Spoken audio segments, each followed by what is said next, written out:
नमस्कार।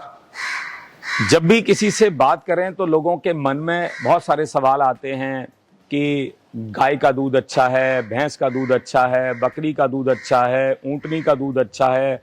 आजकल नया भी प्रचलन आता है कि लोग तो डंकी मिल्क को बहुत बड़ा प्रचलित कर रहे हैं कि उसमें थेरेटिव वैल्यू बहुत ज़्यादा हैं और ऊँटनी के दूध में बहुत ज़्यादा हैं। देखो, अगर हम अपने पुरानी अगर संस्कृति को पकड़ें तो भगवान कृष्ण ने गाय के अलावा दूसरा दूध इस्तेमाल नहीं किया। मेरी भाषा में अगर मैं बोलूं तो ये गाय का दूध सबसे शुद्धतम दूध है।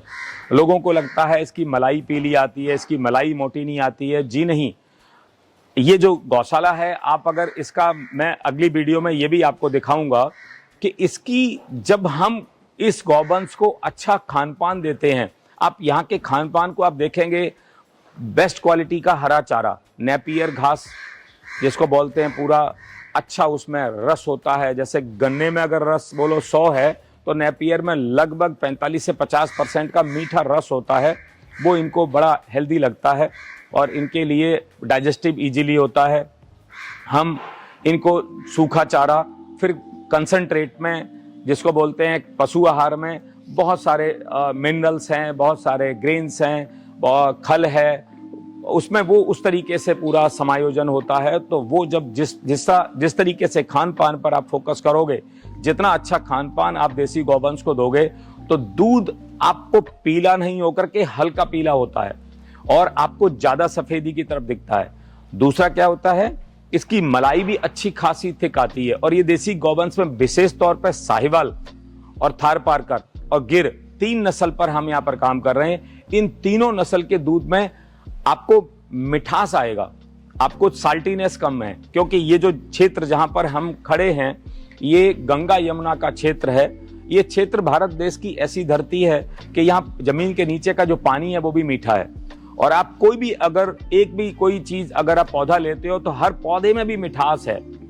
और यहाँ से जो पूरा प्रकृति का जो एनवायरनमेंट है वो भी बहुत सुंदर है। तो दूध भी अच्छा पैदा हो रहा है, मलाई भी अच्छी मोटी आ रही है। मेरे हिसाब से कंज्यूमर को कंफ्यूज होने की जरूरत नहीं है।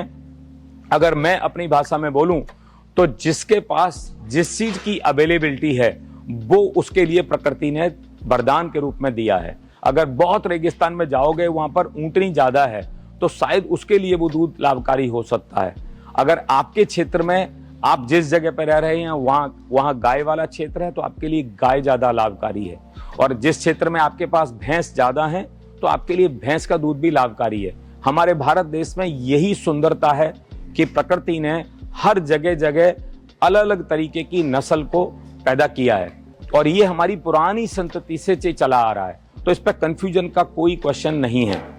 बात है कि आप अच्छा खान पान कर रहे हैं, खुद अच्छा खान पान दे रहे हैं अपने पशुधन को, तो फाइनल जो प्रोडक्ट आ रहा है वो आपने अच्छा खाया पिया, शुद्धतम प्रोडक्ट खाया और साथ में आपने योगा किया, आपने एक्सरसाइज किया, तो ये आपके शरीर को लगेगा, आपको न्यूट्रिशन देगा, आपको जिसको बोलते हैं आपको मोटिवेशन देगा।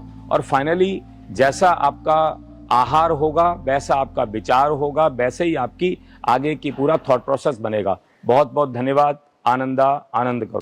आनंद करो।